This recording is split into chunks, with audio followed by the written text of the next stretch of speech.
Hyundai ने अभी हाल ही में नेक्स्ट जनरेशन वर्ना को लॉन्च किया है। इसके लुक्स को लेकर काफ़ी कंफ्यूजन है, कुछ लोग इसे अच्छा मान रहे हैं और कुछ लोग बहुत ही ज़्यादा बेकार। खैर, लुक्स के बारे में हम किसी और वीडियो में बात कर लेंगे। इस वीडियो में हम नेक्स्ट जनरेशन वर्ना को कंपेयर करने वाले हैं होंडा सिटी से। तो चलिए शुरू करते हैं और सबसे पहले डायमेंशंस के बारे में बात कर लेते हैं। तो वर्ना की लेंथ है 4535 mm, जो कि 48 mm कम है सिटी की लेंथ से। इसी तरह से इसकी विड्थ है 1765 mm, जो कि 17 mm ज़्यादा है होंडा सिटी की विड्थ से। और हाइट है 1475 mm, जो कि 14 mm कम है सिटी की हाइट से। व्हील बेस की बात करें तो वर्ना का है 2670 mm, जो कि 70 mm ज़्यादा है सिटी के व्हील बेस से। तो आप देख सकते हैं कि लंबाई और ऊंचाई में वर्ना सिटी से पीछे है और चौड़ाई और व्हील बेस में वर्ना सिटी के आगे है। ग्राउंड क्लियरेंस की बात करें तो अभी तक वर्ना की ऑफिशियली बताई नहीं गई है, लेकिन अंदाजा लगाया जाए तो लगभग 165 mm के आसपास होनी चाहिए। इतनी ही होंडा सिटी की भी है। आगे बढ़ते हैं और बूट स्पेस के बारे में बात करते हैं। तो वर्ना का है 528 लीटर का बूट स्पेस, जो कि 22 लीटर बड़ा है होंडा सिटी में मिलने वाले 506 लीटर के बूट स्पेस से।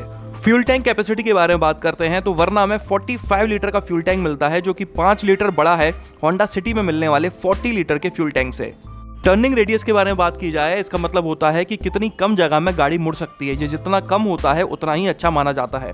वर्ना का टर्निंग रेडियस है 5.2 मीटर, जो कि लगभग बराबर है सिटी में मिलने वाले 5.3 मीटर के टर्निंग रेडियस से।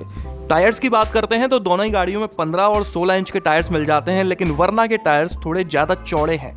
चलिए आगे बढ़ते हैं और इंजन डिटेल्स के बारे में बात कर लेते हैं। तो वर्ना में आपको दो तरह के इंजन मिलते हैं। पहला है 1.5 litre naturally aspirated petrol engine, जो लगभग 115 PS की पावर जनरेट करता है और 143.8 Nm का टॉर्क जनरेट करता है। अगर इस इंजन को हम कंपेयर करते हैं होंडा सिटी में मिलने वाले 1.5 लीटर पेट्रोल इंजन से, तो ये 6 PS की कम पावर जनरेट करता है और 1.2 Nm का कम टॉर्क जनरेट करता है। माइलेज की बात की जाए तो वर्ना के मैनुअल ट्रांसमिशन में 18.6 kmpl का माइलेज मिलता है, जो कि 0.8 kmpl ज्यादा है होंडा सिटी से। इसी तरह से वर्ना के CVT ऑटोमेटिक में 19.6 kmpl का माइलेज मिलता है, जो कि 1.2 kmpl ज्यादा है होंडा सिटी में मिलने वाले माइलेज से। ये दोनों इंजन्स लगभग एक जैसे ही हैं, बहुत बड़ा डिफरेंस नहीं है, ना ही पावर, टॉर्क और ना ही माइलेज में। अब बात कर लेते हैं वर्ना में मिलने वाले दूसरे इंजन के बारे में, जो कि है 1.5 लीटर टर्बोचार्ज्ड पेट्रोल इंजन। ये इंजन 160 PS की पावर जनरेट करता है और 253 Nm का टॉर्क जनरेट करता है।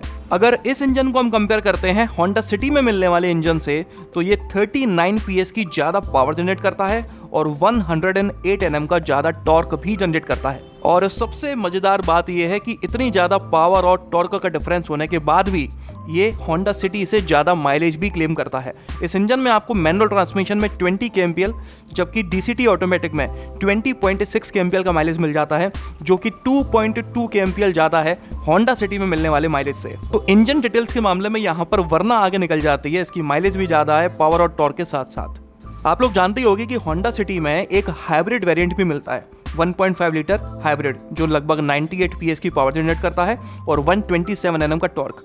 कंबाइंड पावर जो है पूरे के पूरे सिस्टम की वो है 126 PS और मैक्सिमम टॉर्क है 253 Nm का।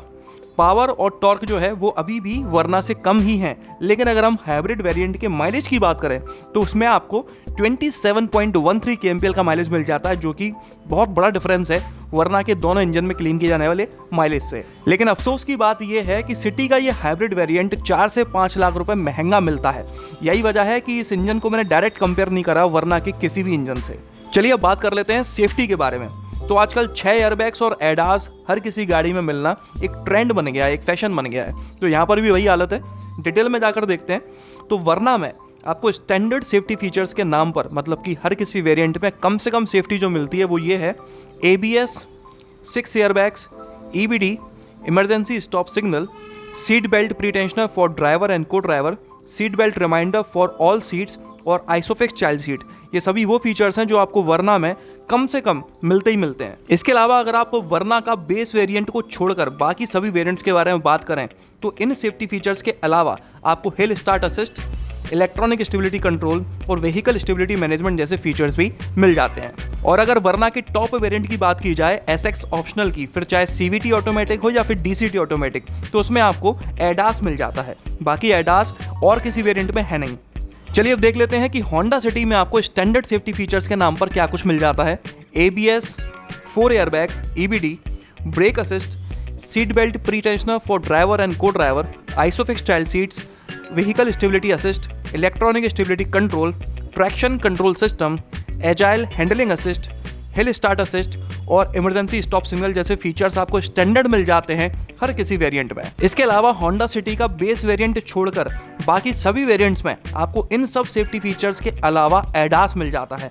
होंडा सेंसिंग टेक्नोलॉजी मिल जाती है जिसमें कॉलिजन मिटिगेशन ब्रेकिंग सिस्टम, मतलब कि ऑटोनोमस इमरजेंसी ब्रेकिंग सिस्टम जैसा एडवांस सेफ्टी फीचर है, lane keep assist, lead car departure notification system, road departure mitigation, auto high beam जैसे तमाम सेफ्टी फीचर्स आपको मिल जाते हैं। और अगर आप इसका सेकंड टॉप या फिर टॉप वेरिएंट खरीदते हो तो आपको 6 एयरबैग्स मिलना भी चालू हो जाते हैं। तो आप देख सकते हो कि होंडा सिटी में बेहतर सेफ्टी फीचर्स मिल जा रहे हैं, या फिर ये कहें कि सेफ्टी फीचर्स का डिस्ट्रीब्यूशन काफ़ी अच्छी तरह से किया गया है। बेस वेरिएंट में ही आपको सारे सेफ्टी फीचर्स मिल जाते हैं, बस 6 एयरबैग्स नहीं मिल पाते, 4 मिलते हैं। इसके अलावा सेकंड बेस वेरिएंट से ही आपको एडास मिलना शुरू हो जाता है, मतलब कि सिटी का सिर्फ बेस वेरिएंट है जिसमें एडास नहीं है, बाकी सब में एडास है। वहीं दूसरी तरफ वरना के सिर्फ टॉप वेरिएंट में एडास था, तो काफ़ी बड़ा डिफरेंस है एडास के होने और ना होने का।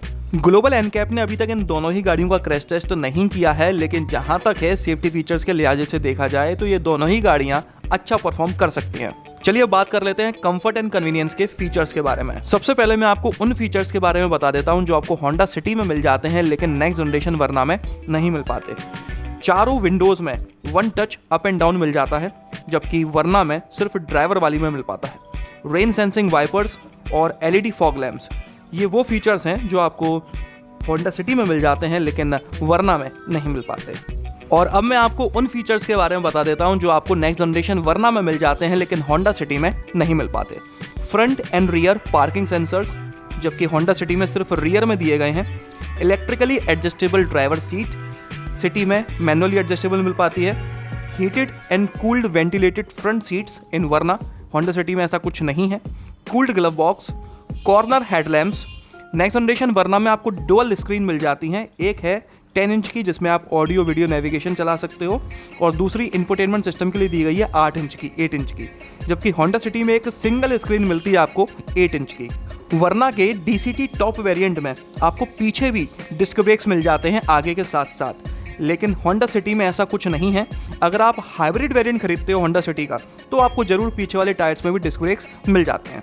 वरना के इंफोटेनमेंट सिस्टम में हाई क्वालिटी बोस के 8 स्पीकर्स दिए गए हैं, जबकि होंडा सिटी में ऐसा कुछ नहीं है, बोस के स्पीकर्स उसमें नहीं मिल पाते। स्मार्ट ट्रंक मिल जाती है, इलेक्ट्रॉनिक पार्किंग ब्रेक मिल जाता है वरना में, हालांकि ये फीचर होंडा सिटी में भी है लेकिन सिर्फ हाइब्रिड वेरिएंट में, जो कि काफ़ी महंगा है। वरना के फ्रंट में एक और पीछे 2 USB पोर्ट मिल जाते हैं टाइप C के, अपने मोबाइल वगैरह चार्ज करने के लिए, जबकि होंडा सिटी में आगे आपको 2 USB पोर्ट्स दिए गए हैं और पीछे आपको 12 वोल्ट के चार्जिंग पोर्ट्स मिलते हैं। इसके अलावा वरना की जो डिज़ाइन है काफ़ी फ्यूचरिस्टिक है, आगे और पीछे जो हेडलैम्प्स की DRLs हैं वो भी कनेक्टेड हैं और पीछे की जो टेल लैम्प्स हैं वो भी आपस में कनेक्टेड हैं। ऐसा कुछ आपको होंडा सिटी में देखने को नहीं मिलता। तो यहाँ पर भी आप देख सकते हो कि होंडा सिटी में 1 या 2 फीचर ऐसे हैं जो वरना में नहीं है, लेकिन वरना में ऐसे कई सारे फीचर्स हैं जो होंडा सिटी में नहीं मिल पाते। वारंटी की बात करते हैं तो दोनों ही गाड़ियों में बराबर का वारंटी ऑफर दिया गया है, 3 साल तक या फिर अनलिमिटेड किलोमीटर तक का। और अब आखिर में सबसे ज़रूरी बात कर लेते हैं तो वो है प्राइसेस। वरना का जो बेस वेरिएंट है वो 10.9 लाख रुपीज़ का मिल जाता है। सिर्फ यही वेरिएंट है जो होंडा सिटी से सस्ता है, बाकी सब कुछ होंडा सिटी से महंगा है। आप अपने स्क्रीन पर दोनों गाड़ियों की प्राइसिंग की लिस्ट देख पा रहे होंगे। एक बात मैं आप लोगों को अच्छी तरह से बता दूं कि वरना की जो प्राइसिंग आप अपनी स्क्रीन पर देख रहे हैं ये इंट्रोडक्टरी प्राइसेस हैं। कुछ कस्टमर्स के खरीदने के बाद में ये प्राइसेस अभी और बढ़ने वाले हैं। वरना के मैनुअल ट्रांसमिशन का बेस वेरिएंट 65,000 रुपीज़ सस्ता जरूर है, लेकिन टॉप वेरिएंट 1,18,000 रुपीज़ महंगा है। CVT की बात करें तो वरना CVT 22,000 रुपीज़ से 61,000 रुपीज़ तक महंगी है होंडा सिटी के CVT से। वरना में CVT के साथ साथ DCT ऑटोमेटिक भी दिया गया है, जिसको खरीदने के लिए आपको 1.25 लाख से 1.25 लाख रुपए और खर्च करने पड़ते हैं। हालांकि CVT काफ़ी स्मूथ होता है, ज़्यादातर लोग बाग CVT ही पसंद करते हैं। DCT खरीदने के लिए अगर आप चाहते हो तो ठीक है, वरना मुझे कोई लॉजिक समझ में नहीं आता DCT खरीदने का। इस तरह से होंडा सिटी में भी एक यूजलेस वेरिएंट दिया गया है, होंडा सिटी हाइब्रिड, जो आपको लगभग 4.5 से 5.25 लाख रुपए तक मिलता है नॉन हाइब्रिड होंडा सिटी से। 4 से 5 लाख रुपए तेल में खर्च करके आप अपनी नॉन हाइब्रिड होंडा सिटी को सालों तक चला सकते हो, तो क्या ज़रूरत है होंडा सिटी हाइब्रिड खरीदने की? ये वेरिएंट यहाँ कर क्या रहा है मुझे यही समझ नहीं आ रहा। अब बात कर लेते हैं आपको इनमें से किस गाड़ी को प्रेफर करना चाहिए। तो वैसे तो ये दोनों ही गाड़ियां अपनी अपनी जगह पर काफ़ी ज़बरदस्त हैं। आप इनमें से किसी भी गाड़ी को खरीदते हो तो आप नुकसान में नहीं रहोगे, लेकिन फिर भी अगर डिटेल में जाके बात की जाए तो अगर आपका बजट कम है तो उस कंडीशन में आपको होंडा सिटी को प्रेफर करना चाहिए। कम बजट में आपको काफ़ी कुछ फीचर्स मिल जाते हैं, प्लस एडास भी मिल जाता है। लेकिन अगर आपको एडास में कोई इंटरेस्ट नहीं है या आपको यूजलेस फीचर लगता है तो उस कंडीशन में आप वरना के लोअर वेरिएंट या फिर मिड वेरिएंट को भी प्रेफर कर सकते हैं। और अगर आपके पास बजट की कोई प्रॉब्लम नहीं है, आप टॉप वेरिएंट भी खरीद सकते हो, तो आपको वरना का टॉप वेरिएंट प्रेफर करना चाहिए। तो इस वीडियो में तो बस इतना ही था। कमेंट कर मुझे जरूर बताइएगा कि आपको ये नई वरना कैसी लगी। इस वीडियो में तो बस इतना ही। आपका दिन शुभ रहे। धन्यवाद।